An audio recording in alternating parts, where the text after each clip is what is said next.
Bu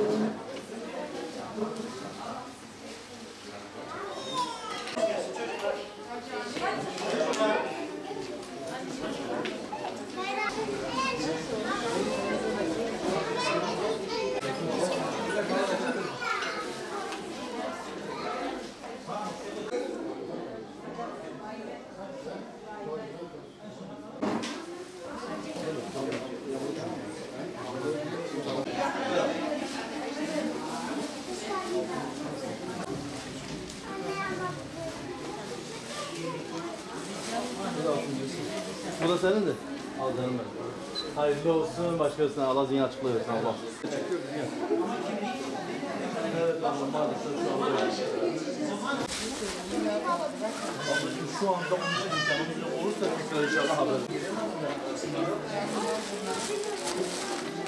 Sadece çekilirsin, çocuklar bunu verir. Tamam abla.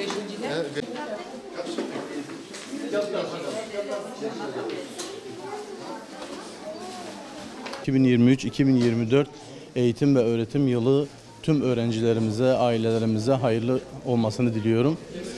Batman Umut Kervanı olarak yardımlarımız devam ediyor. Yalnız çok kısıtlı imkanlarla bu yılda hedeflerimizi daha da büyütüp öğrencilerimize daha fazla kırtasiye ve çanta yardımı yapmak isterdik ama maalesef şu anda 500 aileye ancak 500 çocuğumuza kırtasiye yardımı yapabileceğiz.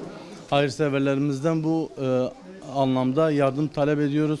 500 aileye yetmiyor. Batman gibi bir yerde yaklaşık 13-14 bin kayıtlı ailemiz var. Aileler mağdur. Öncelikle tercih ettiğimiz ailelerimiz yetim ve muhtaç ailelerimize öncelikle kırtasiye yardımı yapıyoruz.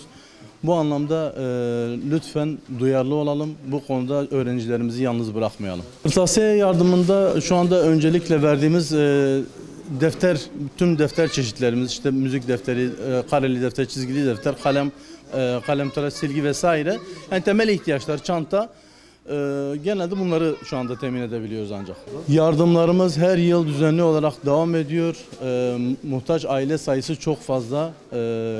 Hayırseverlerden ricamız katkıda bulunmalarıdır.